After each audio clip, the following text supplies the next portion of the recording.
Today we're going to have a look at the Australian points calculator.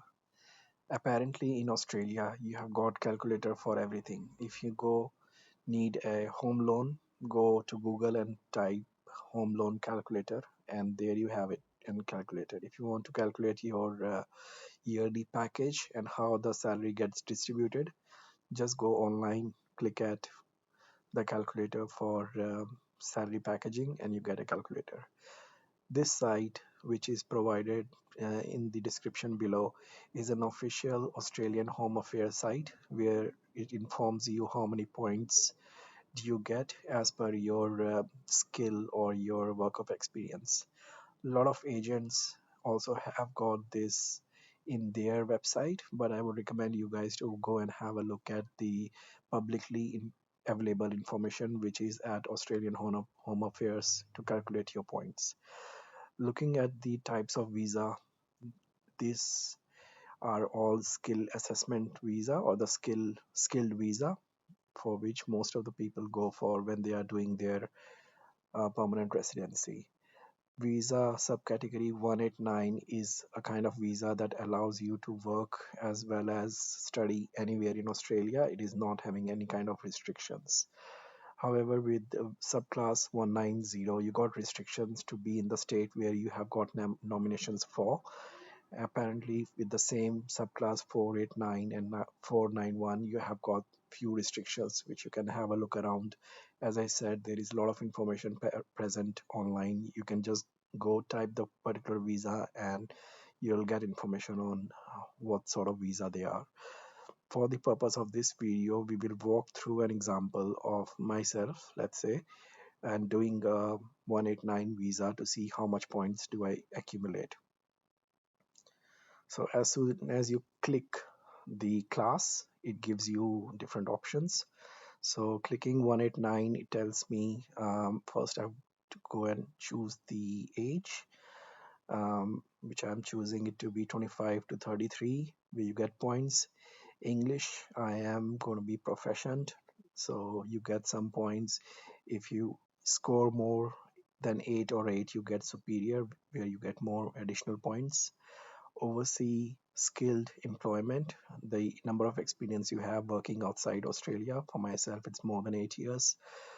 Australian skilled employment, so I've worked in Australia less than 8 years, but more than 5 years. So I've chosen 5 to 8 years. For many of these guys applying permanent residency for the first time, they don't have any experience. So for the purpose of this video, I'm going to just say less than 1 year of experience. So I haven't got previous visa where I've come in Australia and worked on that eligible skill.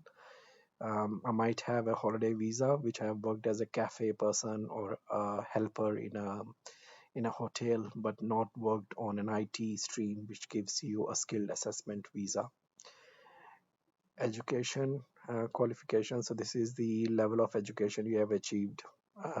It's interesting because it tells and gives you a doctorate or a bachelor as a trade. It doesn't talk about masters over here. So for myself, I'm a bachelor in engineering. Australian study requirements, so we are not going for any visa which is like a student visa. So I'm not planning to do any study, so I'm going to say no. Specialist education qualification is doctorate. No. This is an exam that you can give for a translation language and you get an additional 5 points. Say if you are coming from India and you are a native state speaker of Maharashtra, you can speak of Marathi or Gujarati, and then you get points when you go to NAATI. So it's an expensive test. It's around $800. I haven't done it, so I'm just going to say no. But if you say yes, you get an additional 5 points. Study in regional Australia. Again, I have not done any study, not planning to do anything regional, so no. Partner visa. So if you are a single or your partner in Australia or if you're single, then you get some points. If you got a spouse or de facto applicant on the visa who has completed an English test and got more than 6.5, you get more points.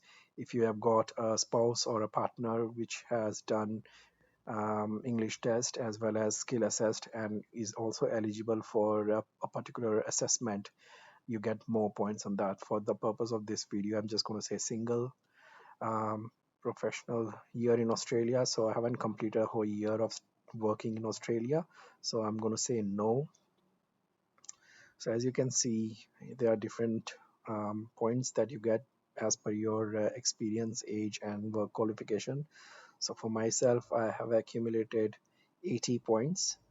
Now, if I go back and try looking into 190, I get an additional 5 points. So remember, last time I had 80 points. I'm going to choose the same options again and see what points I get. So 8 years of experience, Australian skilled employment, less than 1 year, education qualification, bachelor's study, no, specialized, blah, no, credentials, no, again, not planning to do the translation test. So regional study, no, partner, going for again single, profession here, no, nomination. So have you been invited to apply for a skill nominated visa 190? So yes, because I'm going for that visa, I will try to get a nominee for that particular visa. When I say yes, I get an additional 5 points. Next video would be based on looking into um, high level at 189 and 190, which is like a step-by-step guide on what do you need. And then we will go take an example of computer science, let's say being a software developer, and go through the requirements that you want to achieve to put down your application and calculate your points. Thanks.